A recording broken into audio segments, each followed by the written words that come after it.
He had everything, yet felt nothing. Noel Hartley, tech billionaire, media darling, the man everyone wanted a minute with, stood in the middle of the city's most luxurious rooftop soiree, surrounded by dazzling gowns, clinking glasses, and polished smiles. And yet, all he could think about was how empty it all felt. The laughter was too rehearsed, the compliments too calculated.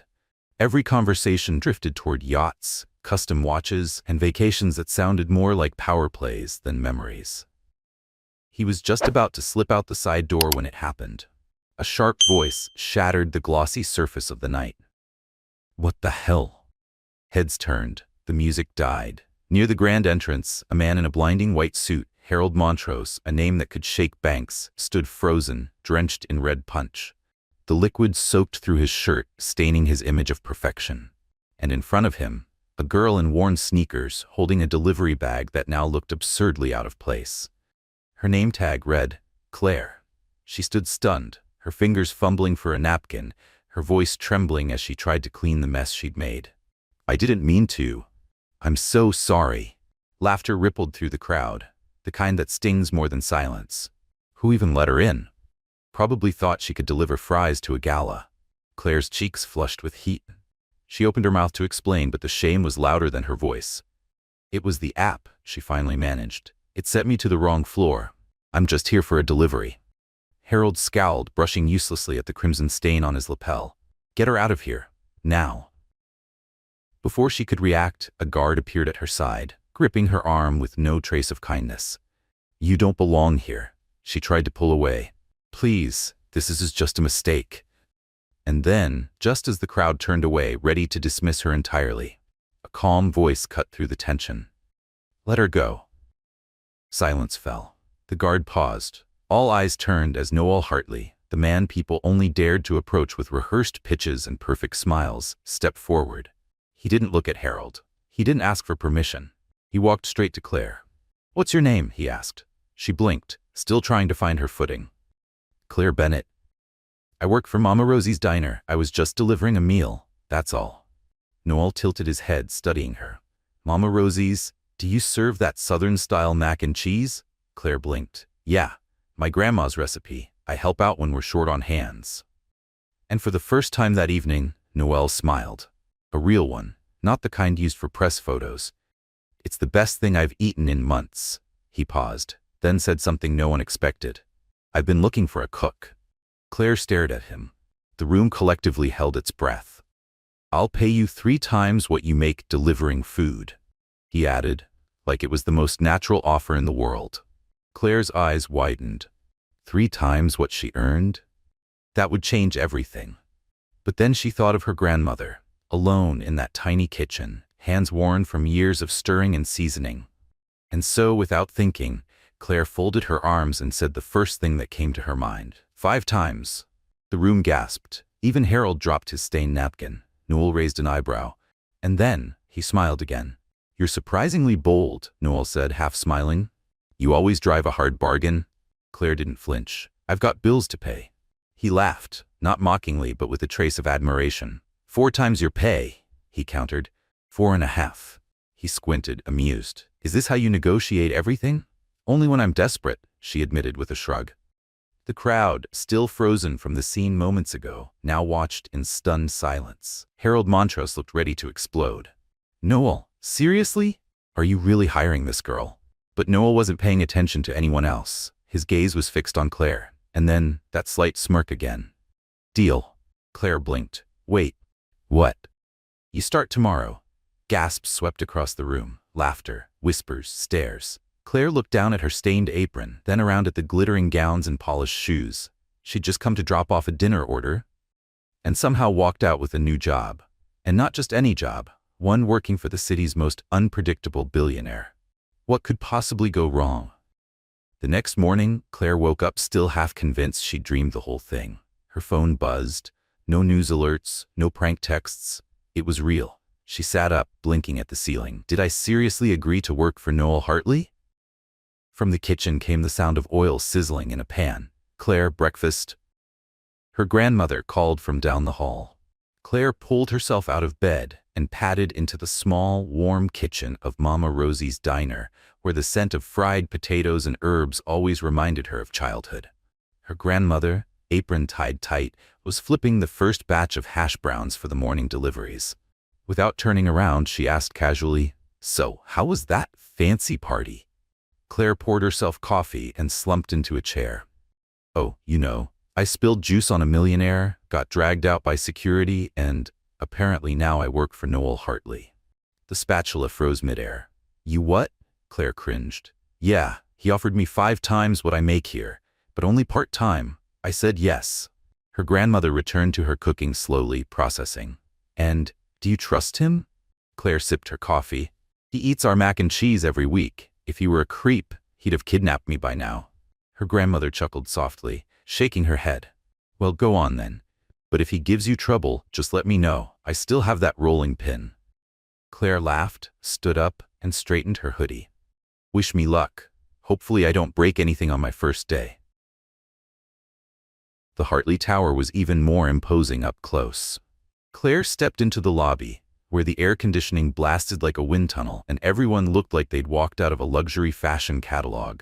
Polished shoes clicked on marble floors, voices murmured into wireless earpieces, and not a single coffee cup was from a gas station. Claire adjusted the strap of her worn bag and made her way to the front desk. The receptionist, sleek, sharp-eyed, gave her a once-over. "Can I help you?" Claire cleared her throat. "I'm Claire, the new cook, for Mr. Hartley." There was a pause, long enough for Claire to feel like she'd made the whole thing up. Then the receptionist picked up the phone. "Mr. Hartley, your new chef is here." After a short reply, she pointed toward the elevator. "Top floor." Claire took a breath and stepped inside. As the elevator doors opened, she expected stainless steel appliances and strict professionalism. What she found was something else entirely. Noel's private kitchen was a quiet sanctuary of elegance, sunlight pouring in through high windows, white marble counters gleaming, a spacious island in the center like a stage. And leaning against that island, arms crossed, was Noel. "You took your time." Claire stepped in, eyes wide. "I got lost 3 times, but hey, I made it." He smirked and gestured toward the counter where fresh ingredients were already laid out. "Good. Let's see if you can actually cook." She narrowed her eyes. "You didn't test that before hiring me?" He grinned. "Nope. Felt like a gamble worth taking." Claire rolled up her sleeves. "Well, hope you're ready for Southern comfort food done right." "If it's terrible," Noel said, leaning casually against the counter, "I'll just fire you and move on." Claire arched an eyebrow. "Was that a challenge?" He smirked. "You can take it that way." She rolled up her sleeves slowly, a glint of mischief in her eyes. "All right then, let's see who regrets this first." With that, Claire got to work, her hands moving with familiar rhythm as she reached for the ingredients. She decided to go with something simple, something that came from memory more than recipe. Her grandmother's skillet noodles with pan-seared veggies and a splash of soy. Comfort food, the kind that spoke without trying. She could feel Noel watching her. Not hovering, just watching. You're staring a little too much," she muttered, tossing the vegetables into the sizzling pan. "I'm observing the process," he replied smoothly, "trying to figure out if I hired a chef or a street performer."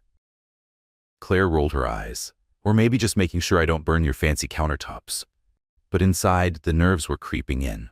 So much so that, mid-conversation, she poured far too much soy sauce into the pan. The sharp, salty aroma hit her immediately. Her stomach dropped. "Oh no." Noel's eyes narrowed. "What was that?" "Nothing," she said quickly, trying to salvage it, adding a splash of broth, a squeeze of lemon, anything to soften the taste. But the mistake had already settled into the noodles. Noel served himself a small plate, picked up a pair of chopsticks, and took a bite. He chewed slowly, too slowly. Claire braced herself. He looked up, expression unreadable. "Tell me, Claire, have you ever been to the ocean?" Yeah? Because this tastes like you cooked it in one." She groaned. "Fantastic. First day and I already ruined lunch." Noel set the chopsticks down thoughtfully. "It's a rookie mistake, but honestly..." He leaned back against the counter. "Still better than most of the overpriced nonsense I've had this year." Claire crossed her arms. "So, I passed," he chuckled. "With one condition. Don't poison you?" "Exactly." A little while later, as Claire wiped down the marble countertops, a man in a sharply tailored suit strode into the kitchen without knocking. His face was all angles, serious, tight, unreadable. "Mr. Hartley, we need to talk." Noel sighed. "Claire, wrap up here and meet me in my office." She nodded, watching the two disappear down the hallway.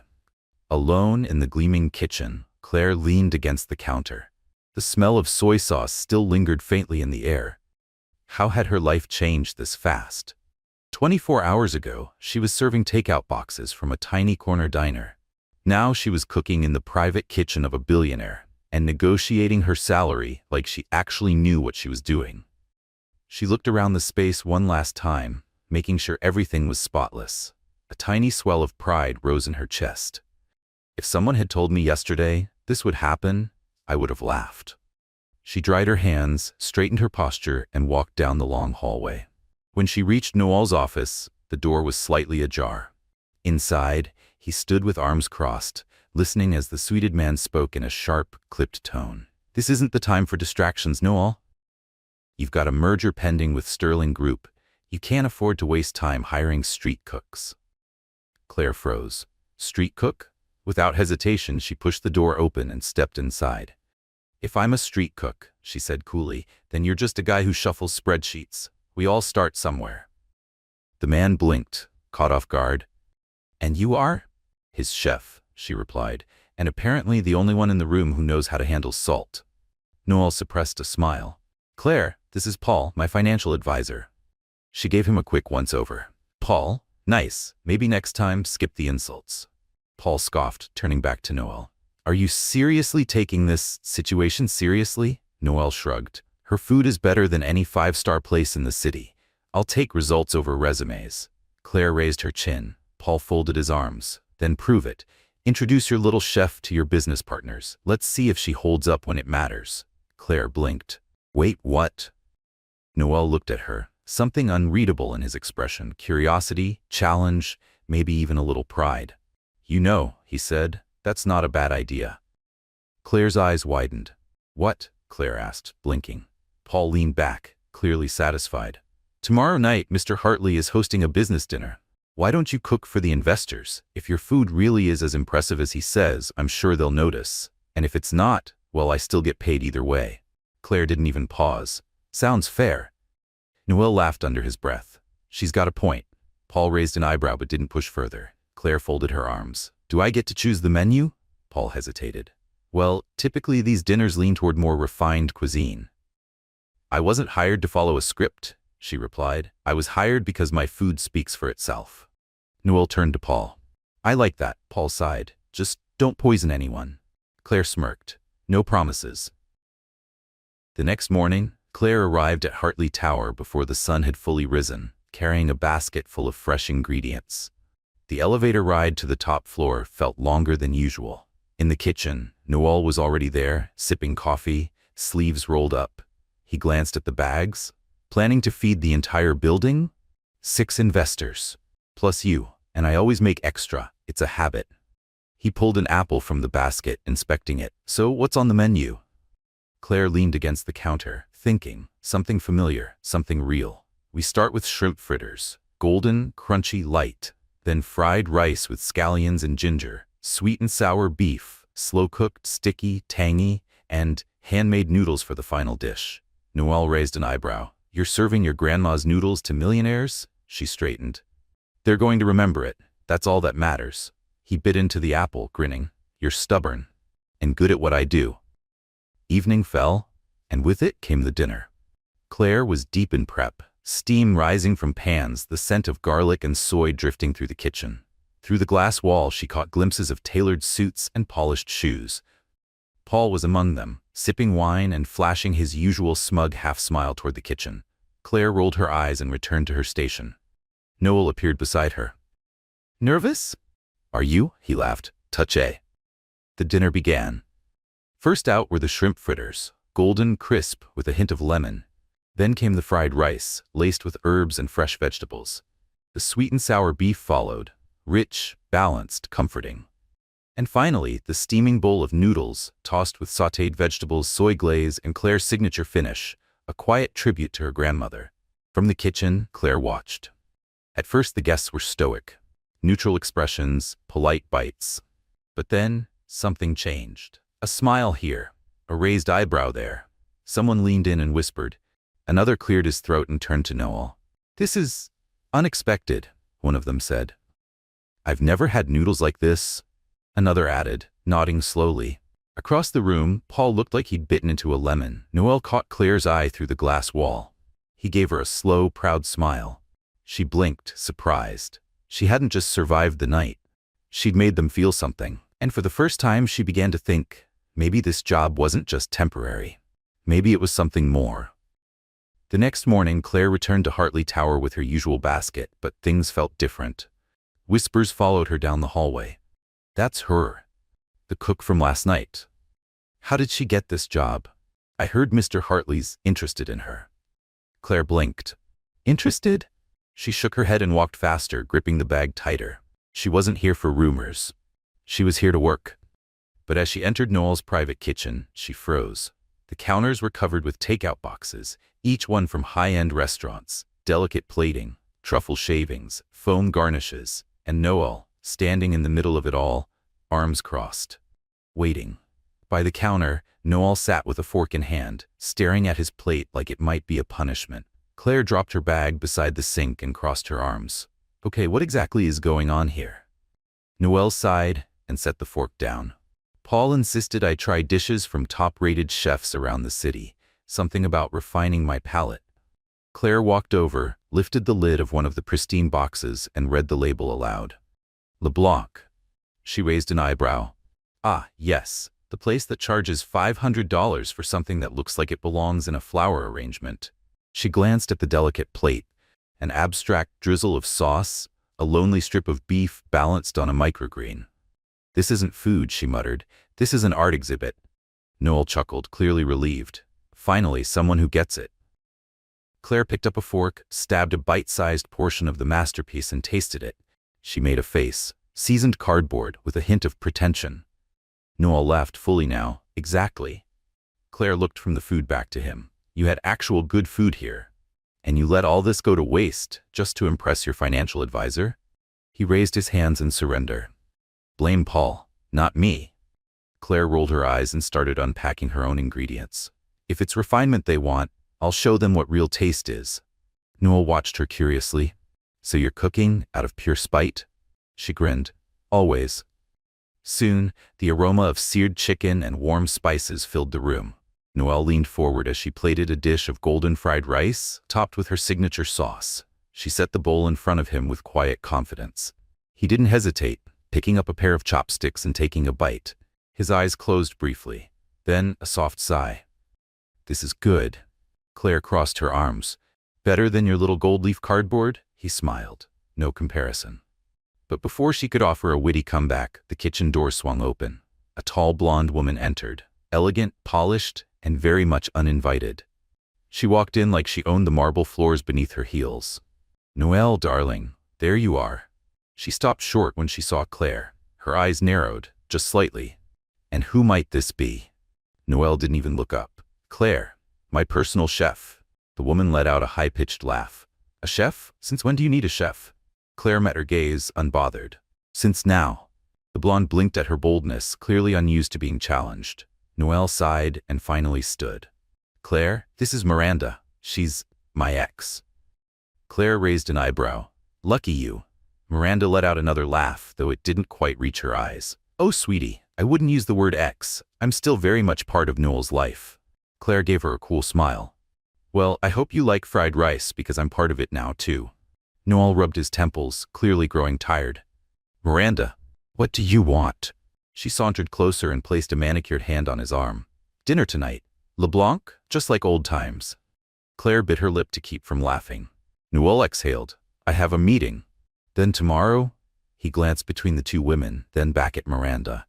"I don't need to go out anymore. I have a chef now." For a moment, Miranda's smile faltered. Then she recovered. "Well, I certainly hope your new chef is very talented, because nothing tops dinner at LeBlanc." Claire leaned on the counter, voice calm. "If you'd like, I could prepare something just for you." Miranda looked her up and down with practiced disdain. "Oh, honey, I doubt you're capable." Claire smiled sweetly. "Only one way to find out." Noel struggled to hold back a grin as Miranda threw him one last sharp look before turning on her heel and striding out, her perfume lingering like a final word. Claire turned to him. Has she always been like that? Noel smirked. Worse. Well, good luck with that. He returned to his bowl, shaking his head. Thanks, I'm gonna need it. Claire took a sip of orange juice and leaned against the counter, a quiet smile tugging at her lips. For the first time in days, she wasn't just holding her ground, she was owning the room. Claire leaned against the counter, sipping juice as she watched Noel finish the last bite of fried rice. Even now, she couldn't quite figure him out. He was a billionaire, surrounded by power players, polished smiles, and deals worth more than she could imagine. Yet here he was, joking about noodles, dodging his ex, and complimenting her cooking with the sincerity of a regular guy. And that was dangerous, because the more normal he seemed, the easier it was to forget that this was just a job. She kept reminding herself, don't get attached. The next morning, Claire walked into Hartley Tower with a grocery bag in hand and an unexpected sense of calm. In just a few days, she had slipped into a strange rhythm, one that involved navigating luxury elevators, avoiding gossiping assistants, and cooking breakfast for the city's most eccentric CEO. What she didn't expect was raised voices echoing from Noel's office.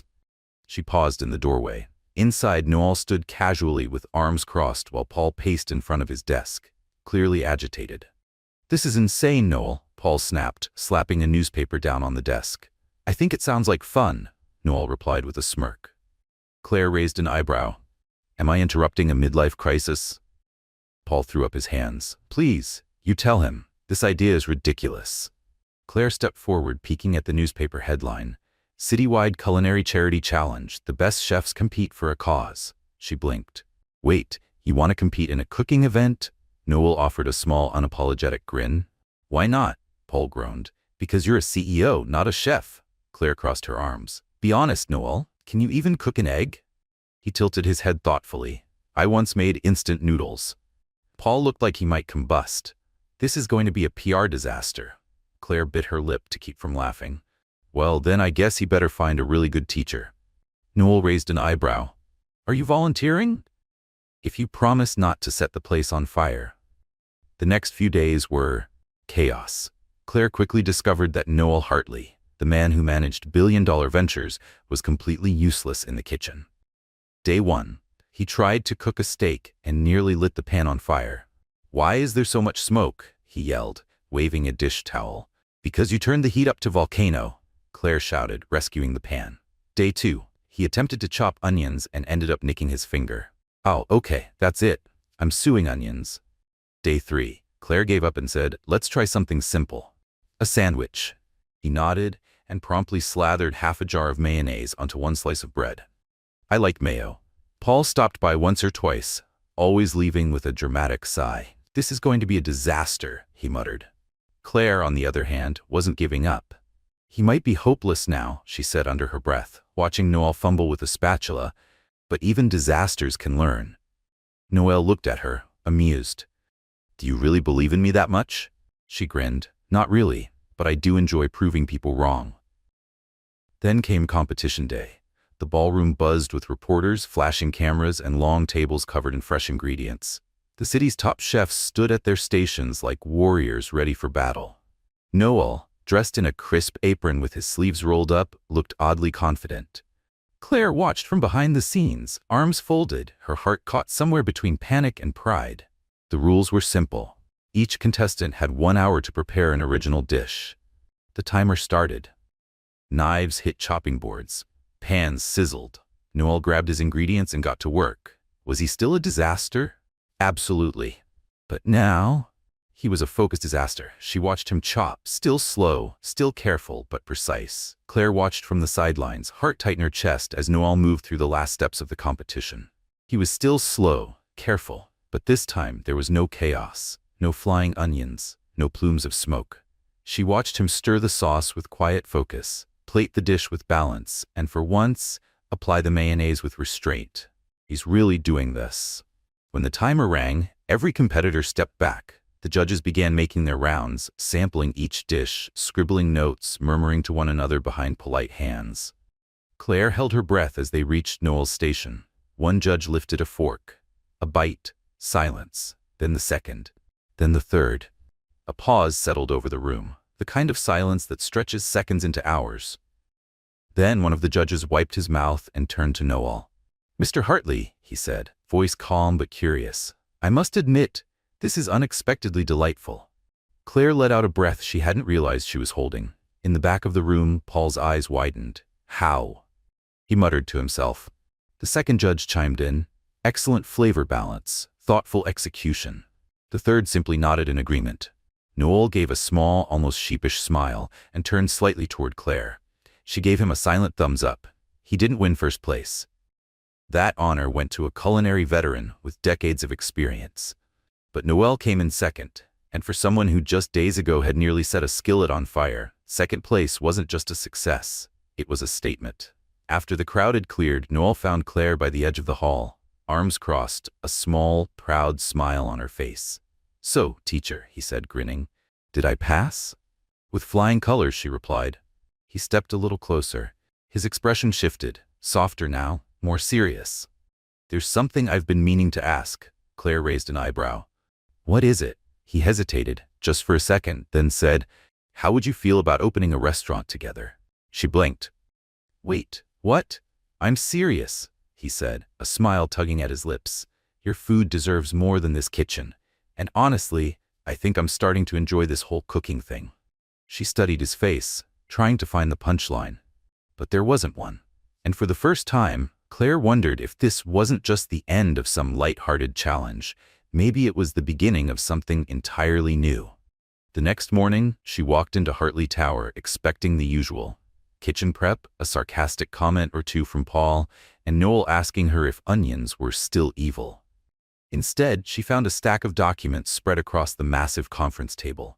"Morning, chef," Noel greeted her, that same sly smile in place. Claire frowned at the papers. "What's all this?" He folded his arms. "Potential locations for the restaurant." Her jaw dropped. "You're actually serious?" He pulled out a chair and motioned for her to sit. "Not only serious, I've already started scouting. I've got 3 options." She gave a disbelieving laugh. "Noel, this is crazy. I'm just a girl who learned to cook from her grandma." He shrugged. "And I'm a billionaire who once thought mayonnaise belonged on everything. Sounds like we balance each other out." Claire shook her head. "You really don't know what you're doing, do you?" "No," he admitted, smiling, "but every good investment starts with an idea, and I've got one." Slowly, cautiously, she sat beside him. "Okay, let's say I entertain this madness. Where do you want to open it?" He pointed to 3 locations on a map. One downtown, one in a fancy neighborhood, and one just outside your hometown. She froze. "Wait, near my community?" Noel nodded. "I thought it would be a good way to give back. Besides, your kind of cooking, real, honest, nostalgic, it belongs where people understand it." She studied him. "Was this your idea or Paul's?" He chuckled. "Definitely mine. Paul thinks it's a terrible investment, which probably means it's the right one." Claire bit her lip, unsure whether to feel excited or terrified. "Are you actually serious about this?" Noel met her gaze, all playfulness gone. 100%. And suddenly, the kitchen felt like a stepping stone. She looked down at the map, then at her hands, the same ones that had chopped, stirred, and seasoned her way through years of quiet work. This was no longer just about food. It was about building something that belonged to her. To both of them. It was a huge risk, and Claire knew it. Noel could see the hesitation in her eyes. He leaned his elbows on the table, voice softer than usual. "What's holding you back?" She hesitated before answering. "My grandmother. I can't just leave her alone at the diner." He tilted his head as if the answer was simple. "Then bring her with you." Claire blinked. "Just like that?" "Why not?" Noel replied. "She's an incredible cook. You are too. It could be a family business." Claire was speechless. He smiled gently. "Come on, Claire. What do you have to lose?" She took a slow, steady breath. "Fine," she said at last, "but I want equal say in every decision, half the power, no silent partner nonsense." "Deal. And no ridiculous prices. This place should be for everyone, not just the people who eat gold flakes on their salads." He raised an eyebrow. "You really do know how to negotiate." She smirked. "I learned from the best." The first thing Claire did was rush home. She burst through the back entrance of Mama Rosie's diner, the smell of fried potatoes in the air, and found her grandmother calmly folding clean aprons by the sink. "Grandma, you're not going to believe this." The older woman looked up with a gentle smile. "Try me." Claire sat down breathless. "Noel, my boss, he wants to open a restaurant with me, near the village." Her grandmother blinked. "With you?" Claire nodded, still a little breathless from the thrill of it. "And he wants you there too." Her grandmother's smile softened, but her hands never stopped folding. "That's quite the offer. But I won't do it unless you're with me," Claire said quickly. "I need you. This place only works because of you." The old woman reached across the table, taking Claire's hands in hers. "I'll always be here for you, my girl. But maybe it's time you started something of your own." A lump rose in Claire's throat. Her grandmother was right. Maybe she was ready. The days that followed were a blur of blueprints and brainstorms. Claire and Noel debated everything, from menu philosophy to the restaurant's name. "It has to be affordable," Claire insisted, "but without compromising on quality," Noel countered. "Agreed." He suggested taste of home. Claire wrinkled her nose. "Too vague." She thought for a moment, then her eyes lit up. "What about flavors of the village?" Noel paused, then nodded slowly. "I like that." Piece by piece, the dream began to take shape, but on the eve of signing the restaurant contract, when everything seemed within reach, the past came knocking. Literally. The bell above the door at Mama Rosie's jingled, and Claire turned, only to see her standing there. Miranda. Perfect blonde curls, cold smile. Heels clicking on the worn linoleum as she stepped inside without an invitation. "We need to talk," she said smoothly. Claire folded her arms. "I don't have anything to say to you." Miranda's eyes swept the small kitchen with quiet disdain. "So this is where you work. That explains a lot." Claire sighed. "What do you want?" Miranda stepped closer, her tone shifting, silk with a razor edge. "I just came to offer a little advice. Be careful." Claire narrowed her eyes. "Careful of what?" Miranda adjusted her hair, feigning concern. "You may think Noel's being generous, but men like him don't give without expecting something in return." Claire's jaw tightened. "What exactly are you implying?" Miranda's voice dropped. "When he gets bored of the novelty, he'll move on, just like he always does." Claire took a step forward, her voice low and steady. "Funny. Looks like he got bored of you first." Miranda flushed crimson. "We'll see how long you last, sweetheart." And with a cloud of expensive perfume, she was gone. That night, Claire lay awake, Miranda's words echoing in her mind. What if it was all a phase? What if she was just another story Noel would one day forget? The next morning, she walked into his office, heart racing, resolve building, ready to ask, to confront, to protect herself. But before she could speak, Noel looked up from his desk, smiled, and said simply, "It's done. We're officially partners." Claire froze. There it was, signed, sealed, and now real. There was no turning back now. It would either be the beginning of something beautiful or a disaster in slow motion. Claire stared at the freshly signed contract in her hands. She was officially in business with a billionaire, and somehow that wasn't the most absurd part. They were opening a restaurant, together. It didn't take long for reality to set in. For someone who once claimed mayonnaise was a food group, Noel took the project surprisingly seriously. "We need a strong visual identity," he said, squinting at logo mock-ups on his laptop. Claire sat across from him, face buried in her hands. "Richard?" He didn't look up. "Something sleek but warm, modern but with a rustic undertone," she groaned. "This is a restaurant, not a tech startup." He finally glanced at her. "Branding matters." "Not more than the food," he smirked. "Fine. Let's focus on the food," she exhaled. "Thank you." But just as she allowed herself one deep breath, the door opened. Paul walked in, holding a folder thick enough to cause stress on sight. "We've got a problem." Claire closed her eyes. "Of course we do." Noel skimmed the folder while Paul explained. "The property needs more work than we thought. Electrical, plumbing, and there was a pigeon nest in the kitchen." Claire looked like she might faint. "A what?" "Also a leak in the ceiling, possibly two." Noel flipped another page, completely unfazed. "We can fix it. It'll just take time." Paul nodded. "And money." Claire narrowed her eyes. "How much money?" Noel said nothing. He scribbled something on a notepad and slid it across the table. Claire read the number and nearly fell out of her chair. "Are you insane?" Noel shrugged. It's a necessary investment. With that kind of money, we could buy the whole town. Twice. Paul leaned against the wall, sipping coffee, clearly enjoying the scene. Claire took a long breath, trying to ground herself. What if we find a different location? Noel shook his head. This is the place. I'm sure of it. He crossed his arms, voice softening. Do you trust me? She froze. The room suddenly felt still. He wasn't asking as a CEO. He was asking as a partner. Claire sighed, then nodded reluctantly. Fine, but if this restaurant crashes, I'm coming back to haunt you. Noel laughed. I'll make sure there's coffee in the afterlife. And so began the chaos of construction. Claire spent every day on site, overseeing the work, arguing about tile colors and table placements. Noel tried to help. Noel, that paint is for the walls, not the counters. I think it adds contrast. You're not redecorating your penthouse. Put the brush down. Paul, ever the bystander, sipped his espresso from a safe distance. Honestly, I should be filming this. Noel tossed a paintbrush at him. It missed, barely, but slowly, bit by bit, the space began to take shape. And one evening, when the dust had settled and the lights were installed, Claire walked in and stood still.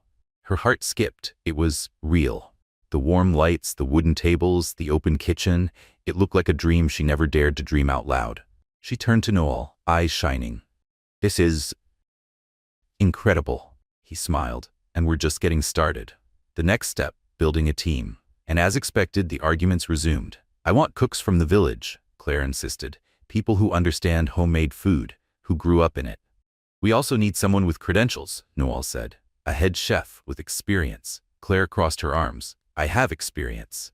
I mean, official qualifications. She stared at him. Oh sure, because a diploma teaches what my grandma's been perfecting for 50 years. Noel exhaled. That's not what I meant. Claire turned away, quietly fuming. She wasn't just defending her grandmother. She was defending everything she stood for. And somewhere deep down, maybe even a small part of herself. Claire folded her arms. Then let me build the team myself. Noel arched a brow. You're that confident? She smirked. Watch me. And so began the great recruitment quest. Claire went straight to the village where she'd grown up, where recipes were passed down by heart, not written on paper. Mr. Pedro, do you still make those spicy black beans? Mrs. Rosa, still looking for a part-time job? Hey Jamie, remember when you said you wanted to learn baking? I've got something better. Within a few days, she had a full kitchen crew. Not polished, not formally trained, but full of flavor and fight. When Noel walked into the dining room and saw them all standing there, a curious mix of aprons and wide-eyed wonder, he raised an eyebrow. How exactly did a billionaire and a village cook become business partners? Someone whispered. He chuckled. Claire nudged him. I bet you've never worked with people this real before. He smiled. Let's see if they can handle it. Opening day arrived faster than anyone expected. The town buzzed with excitement. Journalists hovered outside. A line stretched around the block. Claire, on the other hand, was on the verge of a meltdown. The sauce is wrong. Who burned the rice? Why is there sugar in the soy sauce? Noel walked into the kitchen, arms crossed casually. What's happening? Claire wiped sweat from her brow. Chaos. Absolute chaos. He placed his hands gently on her shoulders. Breathe. You've got this. She shook her head. How are you this calm? He looked her dead in the eye. Because you're the best cook I know. Just then, someone called out from the front. First order ready. Claire turned toward the counter, everything else momentarily forgotten. The restaurant came alive. The aroma of fresh spices filled the air. Plates flew out the door. Customers left smiling. Compliments came faster than the orders. From across the room, Noel watched quietly. Paul joined him, folding his arms. You really went all in on this? Noel nodded, eyes still on Claire. And it paid off. Paul gave him a look. It's not just about the restaurant, is it? Noel smirked, not answering. Of course not, Paul said, grinning. You're terrible at hiding it. That night, after the last customer left, Claire dropped into a chair, completely spent. Noel sat beside her. Still alive? She groaned. Barely. But you did it. Claire looked around the quiet restaurant, the echo of laughter still lingering in the walls, and for the first time she realized her life had changed forever. The weeks that followed were both magical and exhausting. The place was packed every day. Orders poured in, people raved, but that also meant Claire had no life outside the kitchen. One night, she slumped into a chair, apron stained, hair wild. "I'm dying," she mumbled. Noel sipped his coffee, relaxed. "You wanted this, remember?" She glared at him through tired eyes. "I wanted a restaurant. I didn't want to become a zombie." He raised an eyebrow. "There's a solution, you know." "What? Clone me?" "Nope, hire more help." She blinked. "What?" Just then, the kitchen door opened. 3 new team members walked in, clean aprons, warm smiles, ready to work. Claire stared. "Who are they?" Noel leaned back, smug. "Our reinforcements." She stood, hands on her hips. "You hired new staff without telling me?" He smiled. "Consider it a gift." "Noel, I'm your partner. You can't just make decisions behind my back." He shrugged. "You were burning out. I fixed it." Claire opened her mouth to argue, but then paused. The truth was, she needed help, badly. She looked at the new hires, all capable, eager, and sighed. "Fine, you win this one." Noel raised his cup, as always. She rolled her eyes. "Don't get used to it." With the expanded team, the restaurant ran smoother, faster, even better. But success, as it turns out, comes with a new kind of trouble. Word was spreading, fast. Before long, their humble little eatery wasn't just feeding the village anymore. It was attracting food critics, influencers, and cameras. And Claire? She wasn't sure she liked being in the spotlight. Not one bit. Claire stared at her phone, horrified.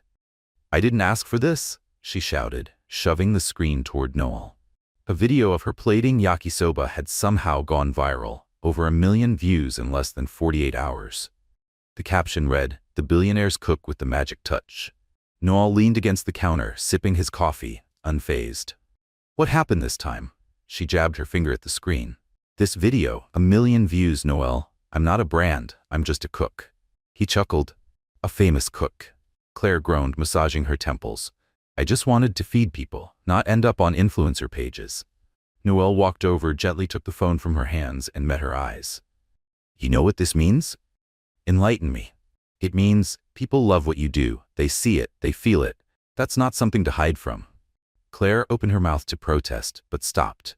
Because deep down, he was right. Just as things began to feel stable, the past came strutting in heels and designer sunglasses. Miranda. She waltzed into the restaurant like she still had a stake in the building. "Good morning, darlings," she cooed. Claire's stomach twisted. Noel, standing at the front counter, narrowed his eyes. "What do you want, Miranda?" She smiled sweetly. "Too sweet. Just came to see how you're doing. So much buzz lately. I figured I'd stop by." Claire crossed her arms. "You never show up without an agenda." Miranda feigned offense, then pulled out a golden envelope from her designer purse. "Well, now that you mention it, I'm organizing a charity dinner. Very exclusive. I'd love for your restaurant to cater it." Claire blinked. "You want us to cater your event?" "Business is business, right?" Miranda said, all teeth and red lipstick. Claire glanced at Noel, who looked deeply skeptical. "What kind of event?" "A fundraising gala. Big names, big exposure, great opportunity for your little restaurant." Claire hesitated. She knew Miranda wasn't trustworthy, but it was an opportunity. "What do you think?" she asked Noel quietly. He sighed. "I think she's a walking PR nightmare." Miranda rolled her eyes. "For God's sake, I'm offering you free publicity." Claire paused, then nodded. "We'll do it." Miranda grinned, victorious. "Wonderful." Noel gave her a warning look. "If you try anything, relax, darling. What could possibly go wrong?" In the days that followed, Claire and her team threw themselves into prep. Dozens of dishes, hours of testing, everything had to be flawless. But something about it didn't sit right. And then came the night of the event. The venue was grand. The decor sparkled. But from the moment they arrived, something felt off. Waitstaff avoided Claire's gaze. The event organizers barely spoke to her. Even the chef's name printed on the menu wasn't hers. Noel's phone buzzed. He answered. A pause. Then his face went cold. "What is it?" Claire asked. He looked at her, jaw tight. "Miranda set us up." "What? How?" "She told the guests the food came from another chef, a rival restaurant. She's using our food to boost their name." Claire felt her chest tighten. Anger replaced shock. "That snake." Noel turned to the staff. "Stop serving."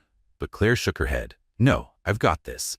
She walked toward the stage, heart pounding, blood rushing in her ears. Then she took the microphone. "Good evening." The music dimmed. Conversations stopped. Heads turned. Miranda froze at the back of the room. "I hope you're enjoying the dinner tonight," Claire said evenly. Before dessert, I'd just like to share something. She looked out over the room, the polished guests, the expensive gowns, the champagne glasses midair. Every dish you've tasted tonight was prepared by my team from a restaurant called Flavors of the Village. And I'm proud to say, we did it with heart, not pretense. A wave of murmurs rippled through the crowd. Miranda went pale. So if you liked what you tasted, come find us. We're not in a glossy tower or a downtown hotspot. We're just a little place serving food that means something. She stepped back, handed the mic off, and walked off the stage to stunned silence. Then a slow, building applause. Noel was waiting for her backstage. That was amazing. Claire was still shaking. I just couldn't let her steal what we built. He looked at her, not like a partner, not like a boss, but with something else in his eyes. You didn't just protect it. You owned it. And in that moment, Claire knew. She was no longer just the cook. She was the soul of something real. The room buzzed with murmurs. Guests looked at one another, unsure of what to believe. Then Miranda stepped forward, voice shrill and shaking. This is a mistake. But Claire cut her off. If anyone here has doubts, she said clearly, feel free to come to the kitchen. I'll make a dish right now, in front of you. A beat of silence, then applause. Warm, unapologetic, unstoppable. Miranda stood frozen, rage in her eyes, lips pressed into a thin line. And Noel? He just smiled. She's incredible, he whispered to himself. That night, Claire and Noel left the gala victorious. Miranda had tried to humiliate them, to steal what they'd built, with grit and heart. But the only one who ended up exposed was her. As they stepped into the cool night air, Claire realized something for the first time. She and Noel didn't just run a restaurant. They were a team. In the days that followed, Flavors of the Village became more than a hidden gem. It became a sensation. Miranda's failed stunt only made them stronger. Newspapers, blogs, even food influencers began talking about them. Claire couldn't go to the market without someone pointing. It's the chef from Flavors of the Village. You have to teach me that recipe. Holding a bag of tomatoes, Claire gave a nervous smile and tried to keep walking. Beside her, Noel strolled with his hands in his pockets, grinning. You're getting famous. I didn't ask to get famous, Claire muttered, tossing a tomato into her basket. Too late now. She glared at him. This is all your fault. He raised an eyebrow. Mine? She pointed at him accusingly. You dragged me into this world of flashy people and viral videos. He laughed. Did I drag you, or did you walk in willingly? She opened her mouth to argue, paused, closed it again. Because deep down, he was right. With the restaurant booming, Noel had another idea. I want you to cook for a private dinner. Claire looked up. Define private. Just a handful of important people. He grinned. Business dinner. Intimate, but high stakes. She sighed. So, more rich people. Basically, she muttered. I don't know if my heart can take this. He laughed. You'll be fine. The dinner was held at the top floor of a 5-star hotel. Claire arrived early, ingredients in hand, instantly aware of how out of place she looked. The halls sparkled. The people shimmered. She muttered to herself, I do not belong in this world. But the moment she stepped into the kitchen, all that faded. In the kitchen, she belonged. She moved with confidence, slicing, stirring, plating with precision. While she worked, Noel mingled with guests. The atmosphere buzzed with curiosity. You really found a diamond in the rough, one executive said. That girl's got something rare. Noel simply smiled. I know.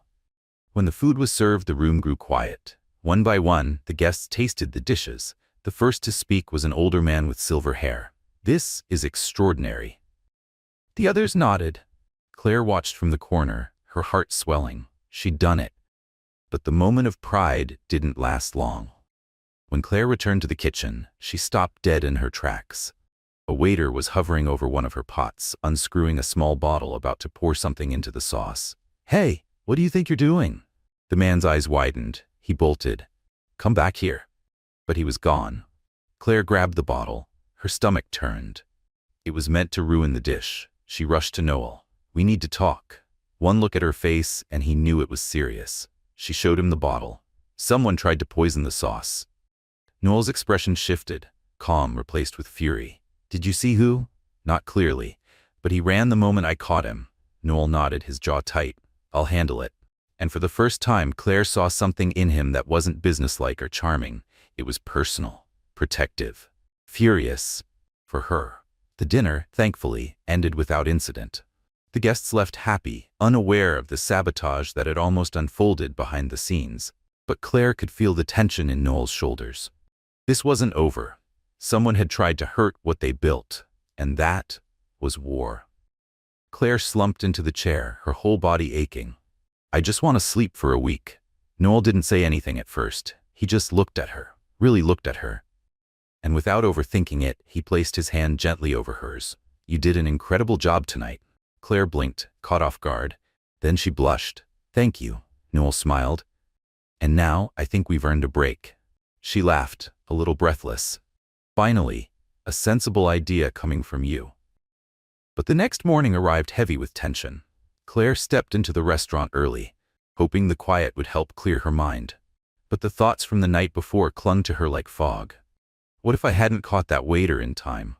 What if that dinner had been ruined? What if this all falls apart? She couldn't let that happen. She wouldn't.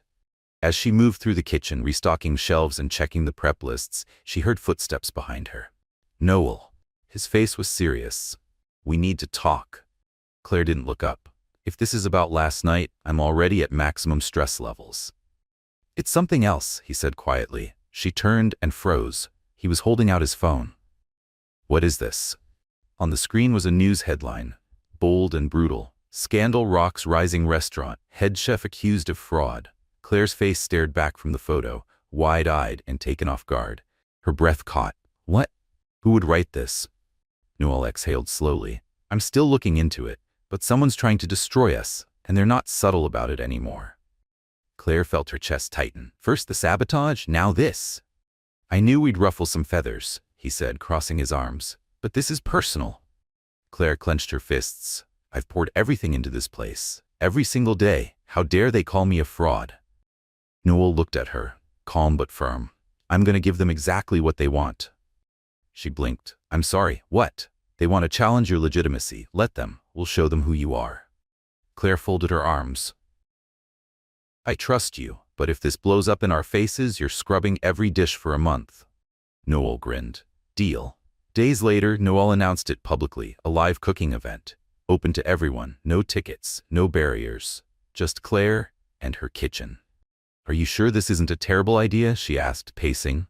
"If they want to question your skill," Noel said, "let them watch you cook." Claire looked down at her hands. Hands that had spent years chopping, stirring, building something from nothing. She took a breath. This could go really wrong, or it could go really right. When the day arrived, the restaurant overflowed. Cameras, journalists, curious foodies, skeptics, all eyes were on her. Claire's hands trembled slightly as she stepped into the kitchen. But then she heard Noel's voice, low and steady behind her. "Just do what you always do." She nodded, and then she cooked. Not to prove herself, not to impress anyone. She cooked like she always had, with love, precision, and fire in her soul. Dishes flew out one after another, flawless, comforting, radiant with flavor. When the last plate was served, there was a moment of silence before it erupted. Applause, praise, interviews. "She's the real deal. This food is phenomenal. Not a fraud, a force." Noel stood in the background, a quiet smile on his face. Claire sank into a chair, breathless. "That was the scariest thing I've ever done," Noel laughed. "And yet you made it look easy." She smiled. "It was worth it." The event changed everything. Claire's name was now everywhere. Food blogs, TV segments, her face on magazine spreads. Flavors of the Village was no longer just a restaurant, it was a movement. But that kind of spotlight? It came with shadows.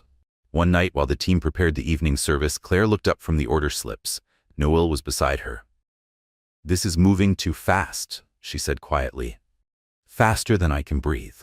"Isn't this a good thing?" Noel asked, arms crossed as he watched Claire stir a pot of yakisoba sauce. She didn't look up. "It is. But," she sighed, "something doesn't feel right, like something bad is coming." Noel let out a soft laugh. "You're being paranoid." "Maybe." She stirred a little faster. "But ever since someone tried to poison that dinner, I haven't really slept." His smile faded. "If someone's behind this, I'll find them." Claire looked up, eyes searching his. "Just be careful. Don't get too caught up in this." He gave her a small, tilted smile. Too late. That night, Noel found himself across from an old contact, Samuel Lopez, a private investigator he'd worked with before. I need a name, Noel said. Someone's trying to destroy our restaurant. Samuel raised an eyebrow. And why do you care so much? Noel hesitated, then said simply, because it's personal now. 2 days later, the phone rang. Noel, I've got your answer. He picked up immediately. Tell me. A pause, then Samuel replied, Miranda. Noel closed his eyes, of course. She couldn't handle being humiliated at the gala, Samuel continued. Now she's trying something bigger. What is she planning? A sigh. She's trying to buy the restaurant from under you. Noel sat in silence, processing. She's lost her damn mind. At the restaurant, Claire was cleaning the prep counter when he walked in, his face unusually grim. We need to talk. She froze. Every time you say that, something awful follows. He nodded. Miranda wants to buy the restaurant. Claire dropped the towel in her hands. She what? She thinks if she can't humiliate you, she'll take away the one thing that gives you power, your food. Anger burned in her chest. She's not getting this place, ever. Noel smiled, but only slightly. That's exactly what I wanted to hear. But deep down, he knew. Miranda was just getting started. The next morning, Claire got an unexpected visit. A man in a crisp black suit handed her an envelope. Miss Claire, I come with an offer. Ms. Miranda would like to purchase your restaurant. Generous terms. Claire unfolded the contract, scanned the numbers, and let out a dry laugh. Is she serious? She believes this is a fair deal. Claire calmly tore the contract in half. Tell her I'm not for sale. The man blinked. Understood. He collected the torn paper and left without another word. Minutes later, Noel arrived. What did he want? Miranda tried to buy me out. Noel tilted his head. And you? Claire raised her chin. What do you think? He laughed. You amaze me. But the battle was far from over. The next day, another hit came. This time not in person, but in headlines. Flavors of the Village shut down by health department. Sanitary violations exposed. Claire's heart stopped. She stared at the screen in disbelief. This can't be happening. Noel looked over her shoulder at the official statement. She bribed someone, he muttered. She wants us erased, Claire said, shaking with rage. Noel nodded slowly. Then we fight. Claire looked at him. War? Why? The next morning, they walked into the health inspection office together. The man behind the desk didn't even blink. Miss Claire, Mr. Noel, the restaurant is closed until further notice. Claire leaned over the counter, seething. Based on what, exactly? The inspector opened a file, voice flat. Expired ingredients. Unsanitary conditions. Evidence of pest infestation. Claire slammed her hand down. That's a lie. To be continued. Claire slammed her hand on the inspector's desk. Noel gently stepped forward, keeping his tone calm but firm. We'd like to review the evidence ourselves. The inspector sighed and slid a folder of printed photos across the table. Claire picked them up slowly, one by one, and her stomach sank. Shelves stacked with expired cans, pots coated in grime, and worst of all, a photo of a cockroach hiding in the corner of the pantry. This can't be real, she whispered. Noel took the images from her hands and studied them closely. Then he paused. These are doctored. The inspector raised an eyebrow. And how would you know that? Noel pointed to the pantry photo. This brand of spice? He said, tapping it. It was discontinued 2 years ago. You can't even buy it anymore. The inspector hesitated. Claire stood, voice rising. Someone planted this. You're being used to frame us. The man sighed, uncomfortable. A formal complaint was filed. Whether it's valid or not, protocol says the restaurant must stay closed until a new inspection. When? Claire asked. 2 weeks. Her heart sank. 2 weeks. 2 weeks without customers. 2 weeks of rumors spreading. 2 weeks for everything they'd built to unravel. Noel clenched his jaw. This isn't just bad luck. It's Miranda. Claire looked at him. Then something shifted behind her eyes. A flicker of an idea. If we can't open the doors, she said slowly, then let's take the food to them. The next morning, the kitchen roared to life, despite the locked front doors. Claire stood over the stove. If they won't let us serve, we'll deliver. Noel grinned. I love this version of you. The team mobilized quickly. A makeshift delivery line, takeout containers stacked high. Claire and the staff worked with sharp precision. Let's put this online, she said, grabbing her phone. Noel was already typing. Our doors may be closed, but our hearts and our kitchen are still open. Flavors of the Village is coming to you. Order now. The post went viral within the hour. You think this will work? Claire asked, biting her lip. Noel smirked. You doubt me? Always. Then get ready to be surprised. And surprised she was. Orders flooded in, faster than they could box them. The kitchen became beautiful chaos. Claire dashed between stations. Staff shouted above the hum of printers and the sizzle of pans. "We're drowning in tickets," one cook cried. "That's not a problem," Claire shouted back, laughing. "That's a blessing." But Miranda wasn't done. That night, another headline appeared. "Shut down restaurant caught operating illegally." Claire stared at the headline in disbelief. This woman is obsessed. Noelle took her phone and calmly called Samuel. "I need to know how Miranda is getting this intel. She's inside our walls." Claire crossed her arms. "She has someone watching us." Noelle nodded. "Then we're gonna find them." The very next morning, the answer came. One of their staff was caught in the storage room, snapping photos on his phone. Claire stormed in. "What do you think you're doing?" The young man froze, pale. Noelle stepped in, took the phone from his hands, and scrolled through the messages. Screenshots, notes, and texts. To Miranda. "Gotcha," Noelle muttered. The man tried to run, but Noelle blocked the exit. "You can explain here, or we take it to the police." The employee hesitated, then crumbled. "She paid me. Miranda paid me to report everything. She wanted to ruin the delivery launch and make sure you couldn't recover." Claire stood in the doorway, fists clenched, fury coursing through her veins, but beneath it, hurt. "You looked me in the eye," she said, voice trembling. "You cooked beside me." The man looked down, ashamed, but Claire didn't lose herself to anger. Instead, she turned to Noelle. "We don't back down." He met her gaze. "Never." Noelle stared hard at the man in front of him. "Get your things and get out." Without a word, the traitor bolted, shame trailing behind him like smoke. Claire turned to Noelle, her voice low but resolute. "This means Miranda already knows we're not backing down." He nodded. "Good, let's stop playing defense." Noelle picked up his phone and dialed. "Samuel, I need a favor." "Name it," came the voice on the other end. Noelle's eyes narrowed. "It's time the world sees Miranda for who she really is." The very next morning, a headline exploded across the internet. "Socialite caught sabotaging rival restaurant. Bribes, blackmail, and betrayal uncovered." The article exposed it all. Leaked messages, suspicious transactions, photos, records. Miranda had played dirty. And now the mask was off.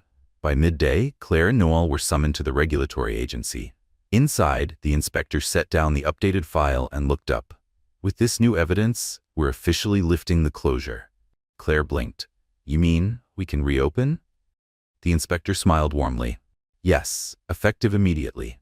Claire turned to Noelle, and before she could stop herself, she threw her arms around him. He froze for just a second, then wrapped her in an embrace just as tight.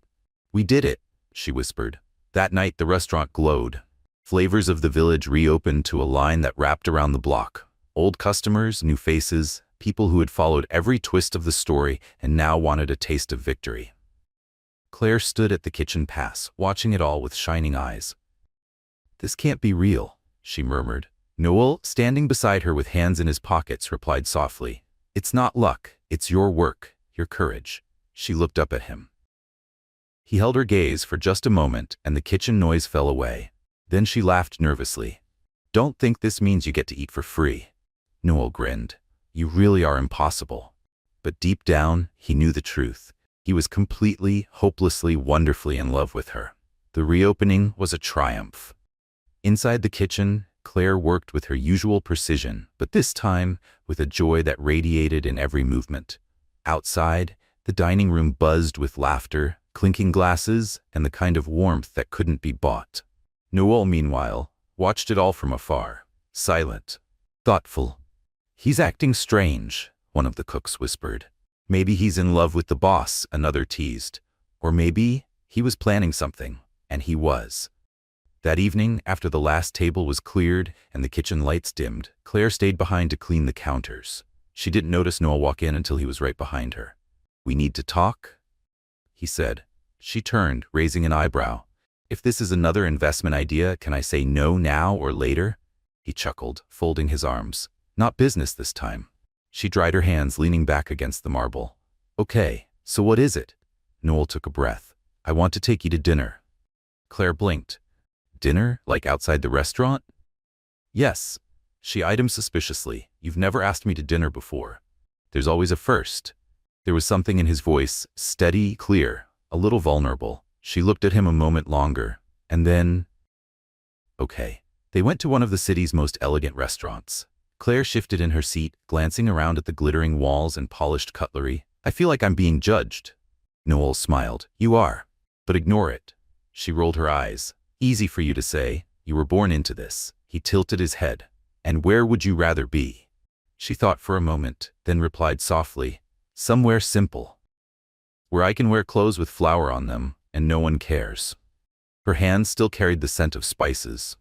Noel glanced over at Claire, the candlelight playing gently across her face. For a long moment, he said nothing. Then, softly, you know, that's something I admire about you. Claire blinked. What? You never try to become someone you're not. You don't chase approval. You just show up as yourself. Her cheeks flushed, the kind of warmth that rises unexpectedly. If that was meant to be a compliment, I'm writing it down. They don't come often from you. Noel smirked and raised his glass. Then you better get more pages ready. I'm just getting started. Claire laughed nervously, but inside her heart beat faster than it should have. Why was he saying these things? And worse, why did they feel like the truth she had been too afraid to admit? Dinner unfolded like a memory waiting to be cherished. They spoke as if time didn't exist, as if this wasn't the most unexpected turn in both their lives. But the magic shattered the moment they stepped outside. A sudden storm, not of rain but of flashbulbs. Across the street, a line of reporters waited, their voices loud, questions sharper than any blade. Mr. Hart, is this your new girlfriend? Claire, how does it feel to be the chosen one? Are you abandoning high society for a girl from the countryside? Claire froze. Noel didn't. He placed a protective hand at her waist and led her swiftly to the car. Don't listen, he murmured. But how could she not? By morning, the internet had erupted. Billionaire Noel Hart spotted on romantic dinner with local chef.